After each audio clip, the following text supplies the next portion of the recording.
The smell of autumn roses still makes my stomach turn. Not because they're unpleasant, but because they remind me of standing in a white dress worth more than my car, holding a bouquet that cost 3 months of groceries, waiting for a man who never came. The silence in that chapel wasn't the peaceful kind you read about in fairy tales. It was the suffocating silence of 150 people watching your entire future crumble in real time. Before we jump back in, tell us where you're tuning in from, and if this story touches you, make sure you're subscribed, because tomorrow, I've saved something extra special for you. What I didn't know then, as I stood there with mascara streaking down my cheeks, was that Jake Thompson walking away from me that day would be the best thing that ever happened to both of us. Especially 5 years later, when he showed up at my office door, not in a tuxedo this time, but in rumpled clothes and desperation, begging me to save the life of his 6-year-old son. October 12th was supposed to be perfect. I'd been planning this day since Jake proposed on a snowy December evening outside the campus library where we first met. Cedar Falls looked like a postcard that morning, with golden aspen leaves dancing in the mountain breeze and the kind of crisp air that makes you believe in new beginnings. I remember waking up in my childhood bedroom at my parents' house on Maple Street, stretching in the pale morning light and thinking, this is it. This is the day I become Mrs. Thompson. My mother, Carmen, had been up since 5, making café con leche and arranging the breakfast table with the good china we only used for Christmas and birthdays. She found me sitting on the edge of my bed, staring out at the mountains. "Micha," she said softly, settling beside me with 2 steaming mugs. "You look worried." I laughed it off, telling her it was just nerves, but looking back, maybe some part of me already knew. Maybe the heart recognizes betrayal before the mind catches up. The morning flew by in a whirlwind of hair curlers, makeup brushes, and my 3 bridesmaids fussing over every detail. Sarah Williams, my college roommate and maid of honor, kept checking her phone. "Jake's probably just as nervous as you are," she said when she caught me watching her. "Michael says the guys went out late last night. Bachelor party tradition, you know?" I nodded, but something felt off. Jake had been distant the past few weeks, claiming stress about taking over his father's construction business, now rebranded as Thompson Property Development. He'd been working longer hours, taking mysterious phone calls, coming home with the smell of expensive perfume that definitely wasn't mine. The photographer, Marcus Chen, arrived at noon with his assistant and enough camera equipment to stock a small studio. He was different from what I'd expected when we'd hired him months earlier. Quiet, observant, with kind eyes behind wire-rimmed glasses, and an accent that hinted at stories I didn't know. "Congratulations, Emma," he said, setting up his lighting equipment in my childhood bedroom. "Big day ahead." Something in his voice made me pause. Not excitement, exactly, but sympathy. As if he knew something I didn't. Marcus had a way of capturing moments between the moments. While my bridesmaids posed and preened, he photographed my mother's hands as she fastened the pearl necklace that had belonged to my grandmother. He caught Sarah's reflection in the window as she applied lipstick, and the way the morning light fell across the wedding dress hanging on the closet door like a ghost of the day's promises. "You have beautiful light in this room," he told me as I sat for portraits. "Very honest light." Later I would understand what he meant. The drive to Mountain View Country Club should have taken 15 minutes. It took 25 because my father, Miguel, insisted on driving at exactly the speed limit, while pointing out every landmark we passed. "Remember when you were 7 and crashed your bike right there?" he said, gesturing to a curve in the road. "You were so stubborn. Refused to let me put training wheels back on." He caught my eyes in the rearview mirror. "Still stubborn. It served you well." I squeezed his calloused hand from the back seat, feeling the weight of the simple gold band he'd worn for 32 years. This was what marriage was supposed to look like. Steady hands, shared history, choosing each other every single day. Mountain View Country Club sat on a hill overlooking Cedar Falls, all stone and timber and floor-to-ceiling windows that framed the Colorado Rockies like a living painting. The ceremony was set for 3 o'clock in the outdoor pavilion, with white chairs arranged in perfect rows and an arch draped in those autumn roses that still haunt my dreams. Guests were already arriving, parking their cars in the circular drive, women in flowing dresses and men adjusting their ties in the mountain breeze. Sarah found me in the bridal suite, hands shaking as I tried to fasten my grandmother's bracelet. "Jake's here," she said, but her smile looked forced. "He's getting ready in the groom's room with the guys." I nodded, focusing on the tiny clasp that seemed determined to defeat me. "Emma," Sarah said carefully, "maybe I should go check on things. Make sure everything's running on schedule." The way she said it made my stomach clench, but I told myself it was just wedding day jitters. Marcus appeared in the doorway, camera in hand but not raised. "Emma, could I speak with you privately for a moment?"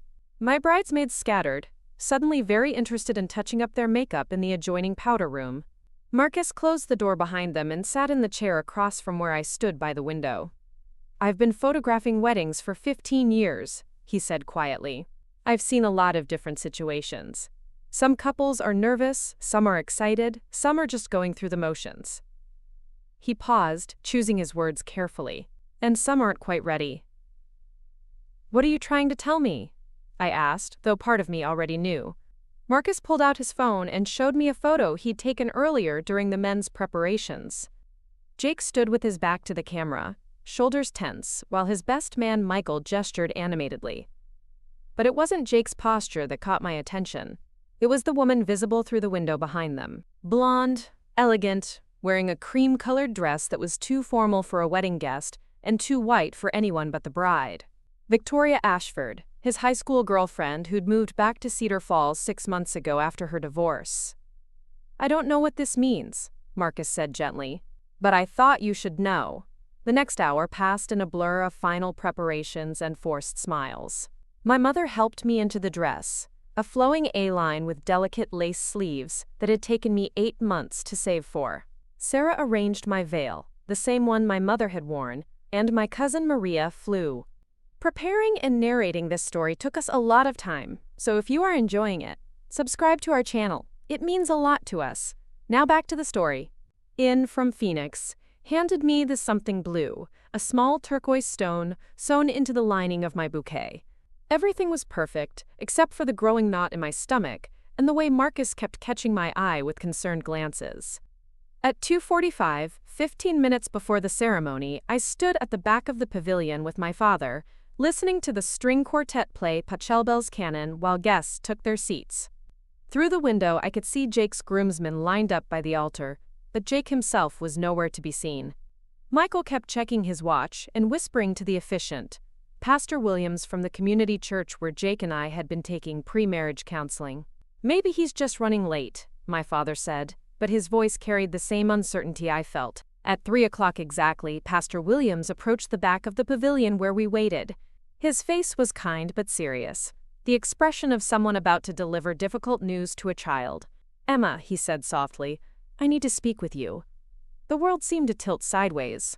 Through the windows, I could see our guests, shifting in their seats, turning to whisper to each other, checking their phones.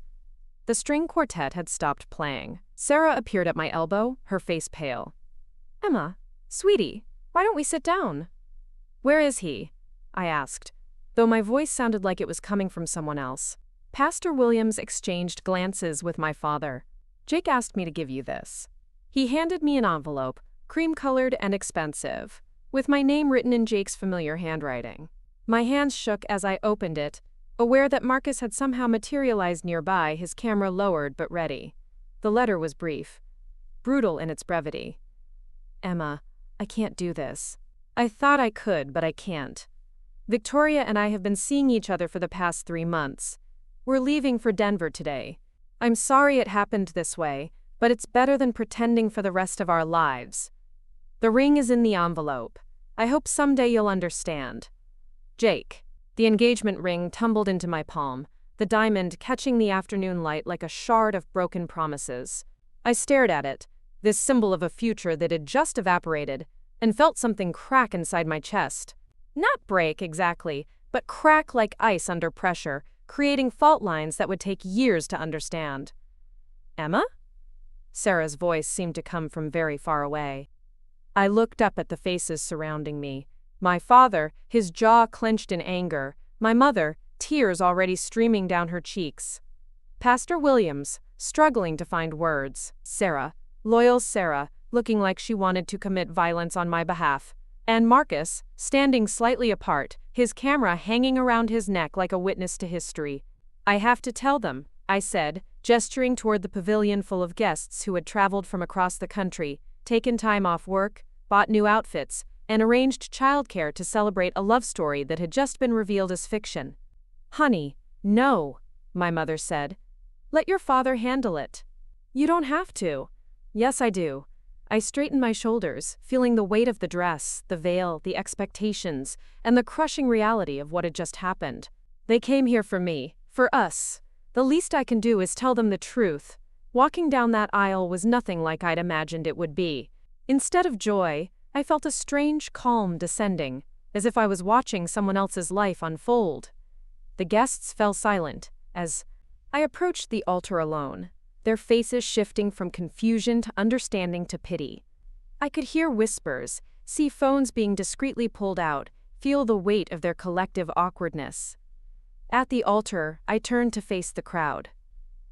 150 people who had come to witness a beginning and were instead getting a different kind of ending. I saw my elementary school colleagues from Riverside Elementary, where I taught 3rd grade.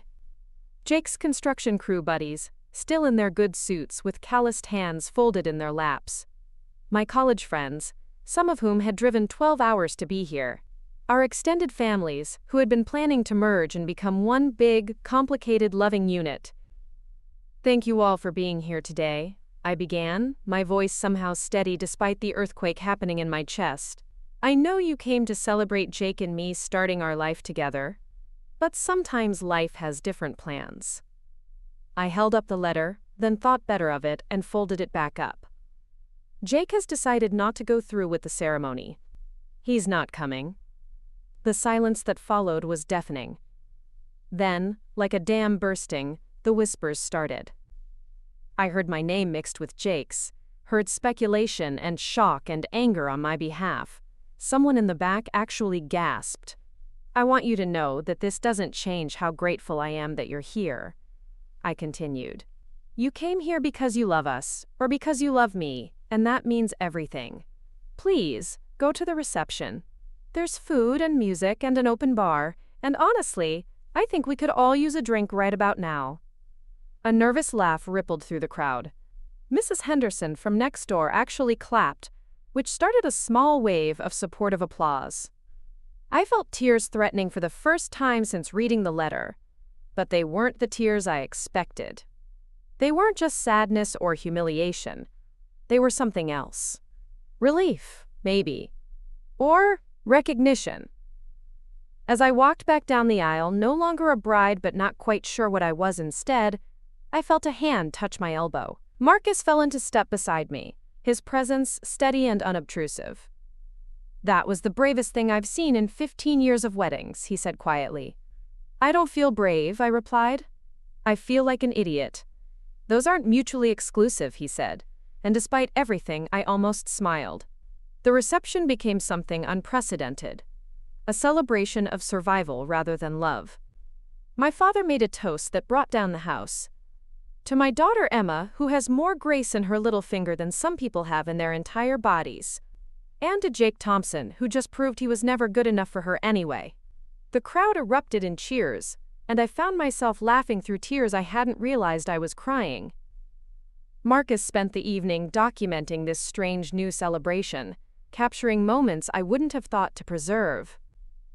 My elderly great-aunt Rosa dancing with my 8-year-old nephew, Sarah giving an impromptu speech about friendship being more reliable than romance.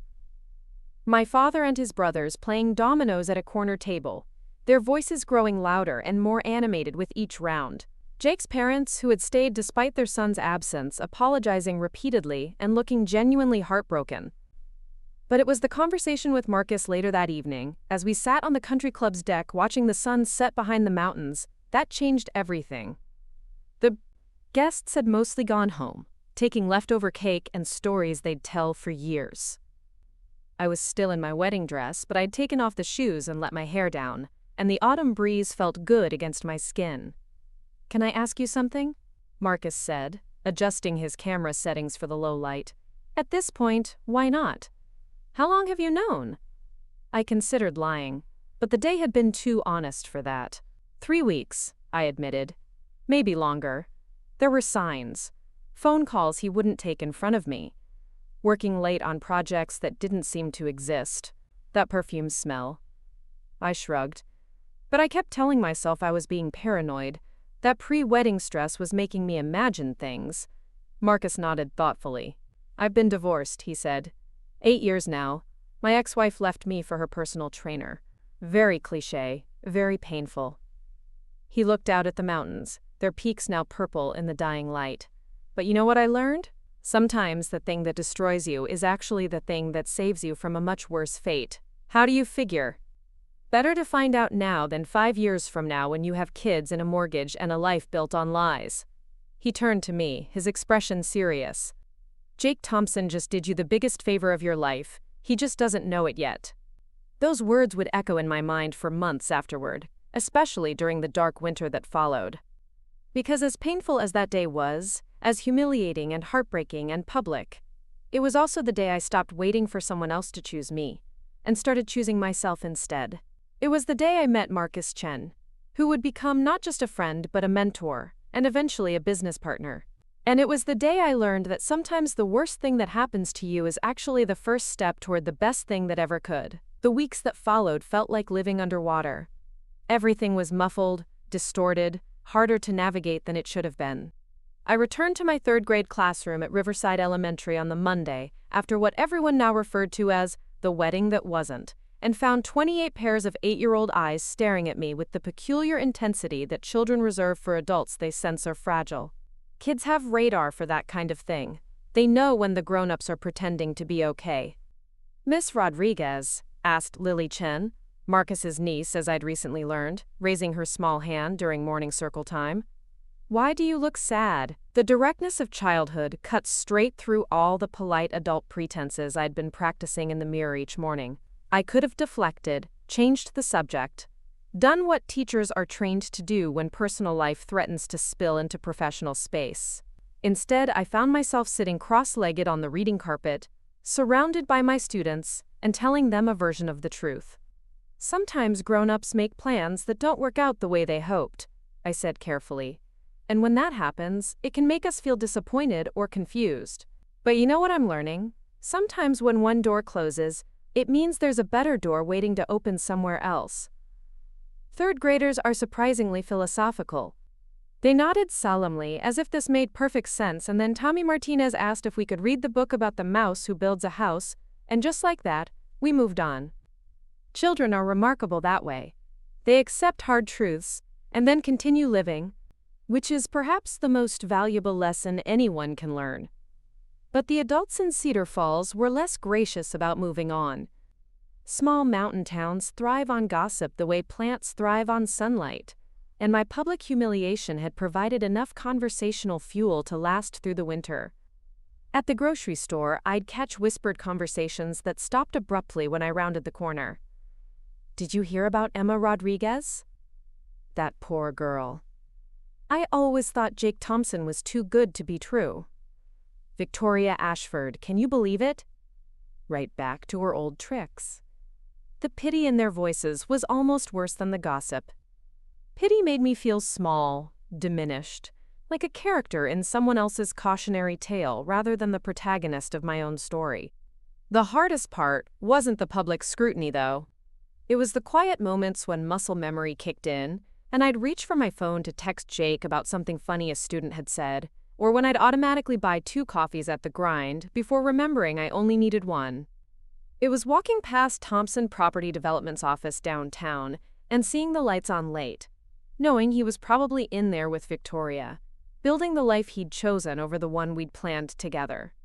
It was the way my body still expected him to be there when I woke up in the morning. The phantom weight of another person in the bed that my nervous system hadn't quite figured out was gone. My parents tried to help in the way parents do, with casseroles and unsolicited advice and not-so-subtle attempts to set me up with the sons of their friends. "Miguel Santos from church is single now," my mother would mention casually while folding laundry. "Very handsome, has a good job at the post office." I'd smile and nod and change the subject, but inside I felt like screaming. The last thing I wanted was another relationship, another chance to misread someone's intentions, another opportunity to invest my heart in someone who might decide I wasn't worth keeping. What I wanted was to understand how I'd gotten it so wrong. Jake and I had been together for 4 years. We'd lived together for 2. We'd talked about children's names and vacation destinations, and whether we wanted hardwood or tile floors in our someday house. How had I missed the signs that he was falling out of love with me and back in love with Victoria? How had I been so blind to my own life? The answer came from an unexpected source. Dr. Patricia Hayes, the counselor Pastor Williams, had recommended when I'd called him 3 weeks after the wedding, trying to make sense of the wreckage. Dr. Hayes had an office above the flower shop on Main Street, with windows that looked out at the mountains and a couch that somehow made it easier to say difficult things. She was probably 60, with silver hair and the kind of calm presence that suggested she'd heard every possible human story and found them all worthy of compassion. "Tell me about the relationship," she said during our first session, her hands folded in her lap, her attention complete and unhurried. So I did. I told her about meeting Jake during sophomore year at University of Colorado Boulder, how he'd been confident and charming and popular in a way that made me feel chosen when he noticed me. I told her about our first apartment together, how he'd insisted on putting both our names on the lease even though his father was paying for it. I told her about the way he'd light up when he talked about taking over Thompson. Construction, how he'd sketch out plans for houses we'd build together someday.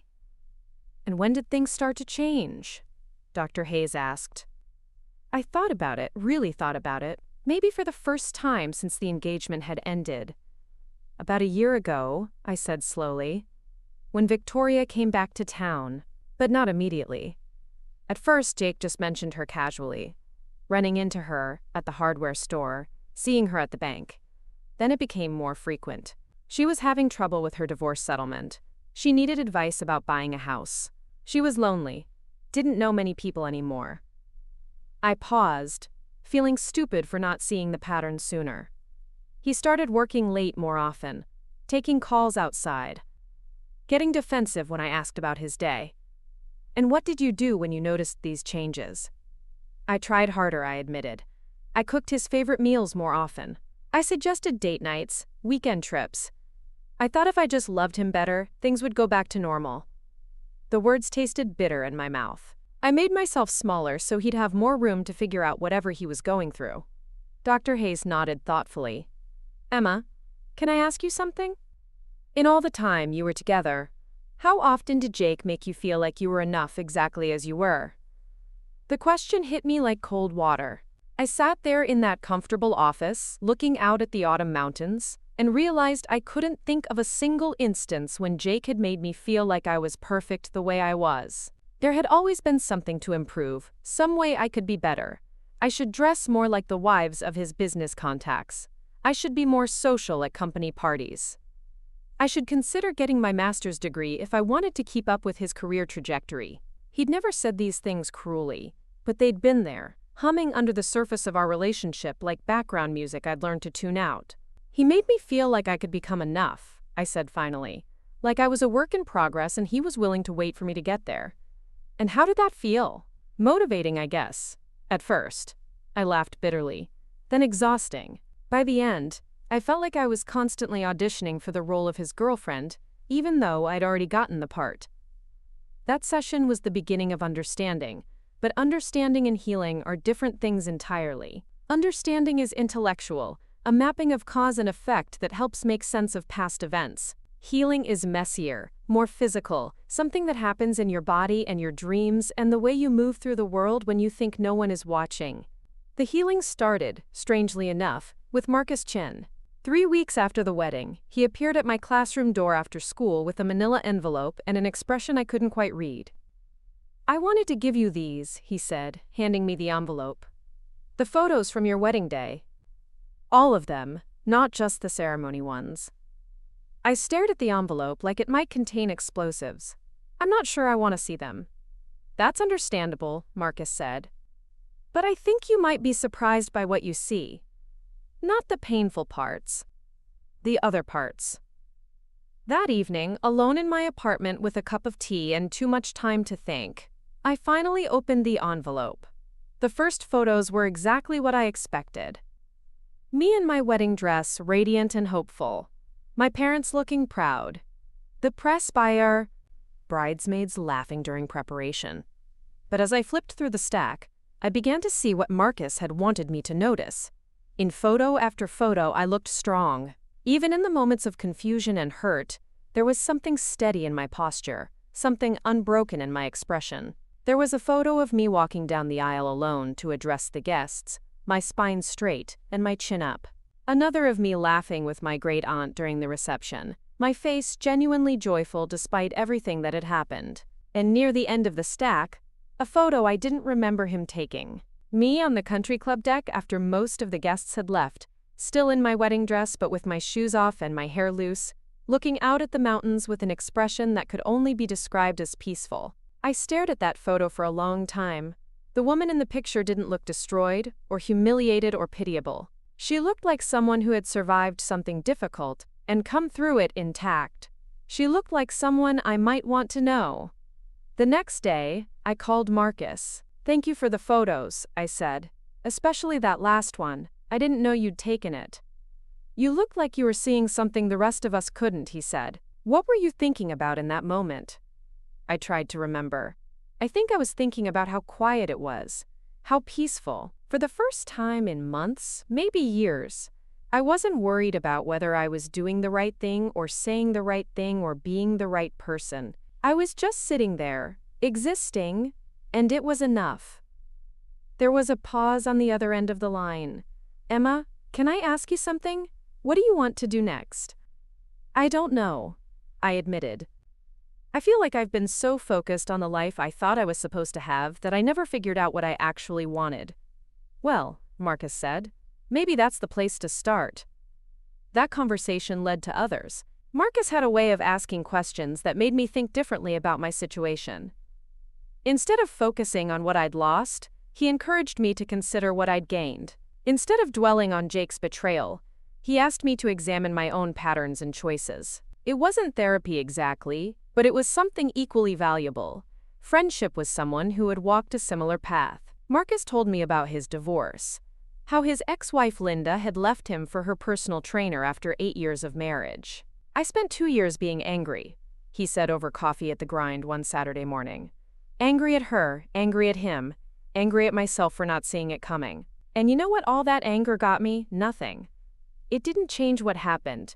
It didn't make me feel better. It just kept me stuck in the worst moment of my life." "So what changed?" I asked.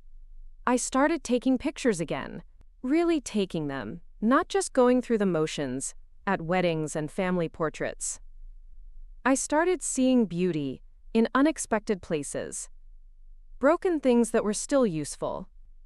Old buildings that had stories to tell. People who had survived difficult things and come out stronger." He gestured around the coffee shop, with its mismatched furniture and walls covered in local art.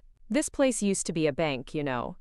When it failed during the recession, everyone thought the building would stay empty forever. But someone saw potential in the bones of it and turned it into something completely different. Something better." I understood what he was trying to tell me, but understanding and feeling are different things.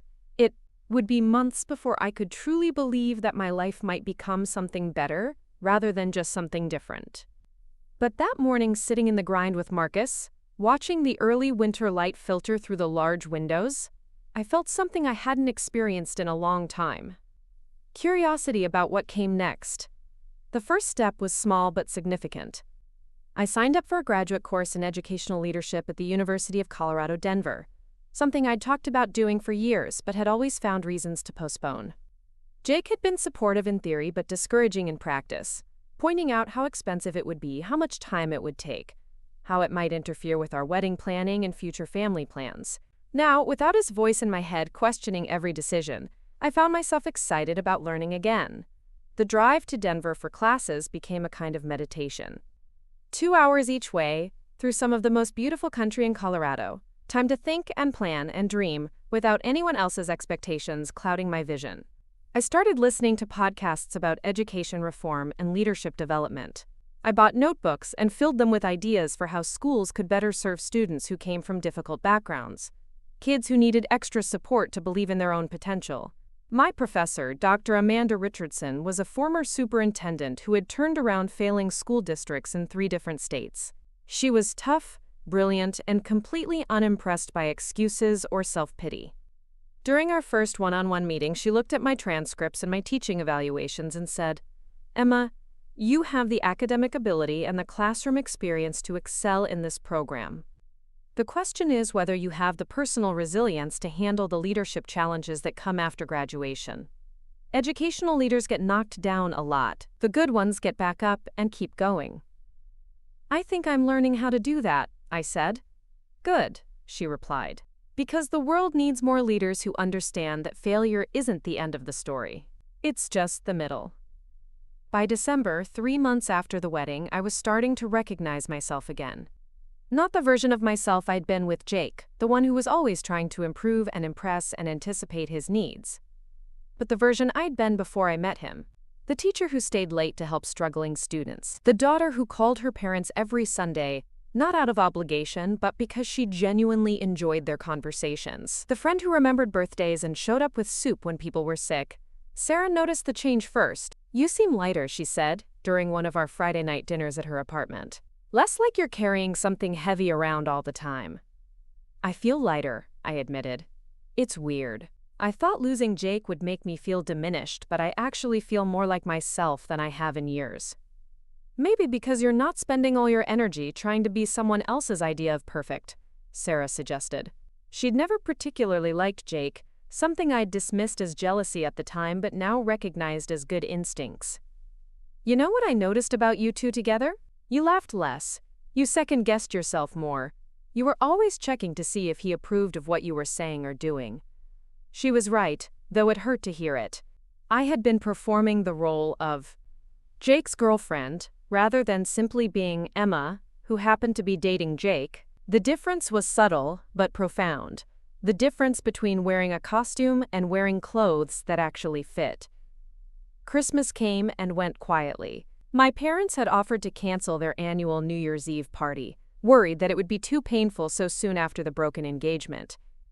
But I encouraged them to go ahead with it. I wanted to prove to myself that I could handle being around other couples, that I could celebrate love even if mine hadn't worked out. The party was lovely, full of my parents' friends and neighbors, people who had known me since I was a child and loved me regardless of my relationship status. At midnight, as everyone kissed their partners and made toasts to the new year, I found myself on my parents' back porch, looking up at the stars. The air was sharp and clean, and the mountains were dark silhouettes against the winter sky. I thought about Jake and Victoria, probably at some elegant party in Denver, celebrating their new beginning. I waited for the familiar stab of jealousy or regret, but it didn't come. Instead, I felt something unexpected: gratitude. Gratitude that I'd learned Jake's true character before we'd married and had children. Gratitude for the friends and family who had rallied around me when everything fell apart. Gratitude for Marcus, who had helped me see strength where I'd only seen failure. Gratitude for the graduate program that was pushing me to grow in ways I hadn't known I needed. Gratitude even for the pain itself, which had forced me to examine parts of my life I'd been avoiding. As I stood there in the cold mountain air, I made a resolution that had nothing to do with losing weight, or saving money, or any of the typical New Year promises. I resolved to trust myself, to listen to my own instincts instead of constantly seeking external validation, to build a life that felt authentic rather than impressive. It was a small promise, maybe, but it felt revolutionary. The new year brought new challenges and new opportunities. My graduate coursework intensified, requiring research projects and presentations that pushed me far outside my comfort zone. I started attending education conferences, networking with superintendents and policymakers, and other teachers who shared my passion for helping kids succeed. I discovered I was good at this broader view of education, good at seeing patterns and solutions that others missed. More importantly, I discovered I enjoyed it. For the first time in my adult life, I was pursuing something purely because it interested me, not because it fit into someone else's plan for my future. The freedom was intoxicating and terrifying in equal measure. Marcus continued to be a steady presence throughout this period of transformation. We developed a friendship that was unlike anything I'd experienced before, built on mutual respect and shared understanding rather than romantic attraction or social convenience. He taught me about photography, how to see light and composition, and the stories that existed in ordinary moments. I helped him with the business side of his studio, applying my organizational skills and educational background to help him develop workshops for aspiring photographers. "You're good at this," he said one evening as we worked on a marketing plan for his spring workshops. "Have you ever thought about starting your own consulting business?" The idea had been lurking in the back of my mind for weeks, but I'd been afraid to voice it. "Sometimes," I admitted, "I keep seeing problems in education that seem solvable if someone just took the time to really look at them. But I don't know if I'm ready for something that big." "Emma," Marcus said, looking up from his laptop, "6 months ago you thought you weren't ready to face a room full of wedding guests and tell them your fiancé had abandoned you. But you did it anyway, with more grace than anyone had a right to expect. I think you might be more ready than you realize." His words stayed with me as winter turned to spring. Cedar Falls began to wake up from its seasonal hibernation, with early wildflowers appearing in the mountain meadows and tourists starting to trickle back into town. I felt like I was waking up too, emerging from a long period of dormancy into something brighter and more hopeful. One afternoon in early May, almost exactly 7 months after the wedding, I was walking downtown when I saw a familiar figure coming out of the bank. Victoria Ashford Thompson, as she was now known, looking perfectly put together in expensive clothes and designer sunglasses. She saw me at the same moment I saw her, and for a second we both froze, uncertain of the etiquette for this situation. Then Victoria did something I didn't expect. She walked over to me, removing her sunglasses as she approached. "Emma," she said, her voice carefully neutral. "How are you?" "I'm well," I replied, and realized it was true. "Congratulations on your marriage." Victoria's composure slipped slightly. "Thank you. I know this is awkward. I know you probably hate me." "I don't," I said, surprising both of us. "I did for a while, but mostly I just feel sorry for you." "Sorry for me?" Victoria's eyebrows rose. "Why?"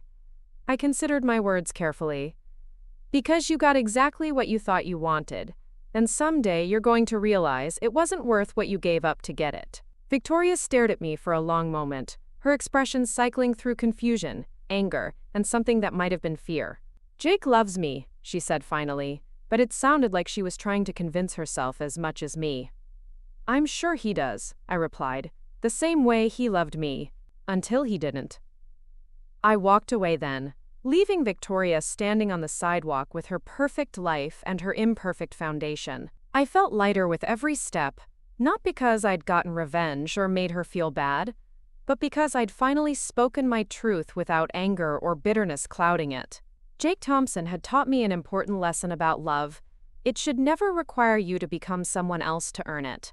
That evening, I called Dr. Richardson and told her I was ready to write my thesis proposal. The topic would be educational consulting for rural school districts, with a focus on helping small communities develop programs that worked with their unique challenges rather than against them. It was ambitious, practical, and deeply personal. It was also, I realized, the beginning of the next chapter of my life. Up next, you've got 2 more standout stories right on your screen. If this one hit the mark, you won't want to pass these up. Just click and check them out.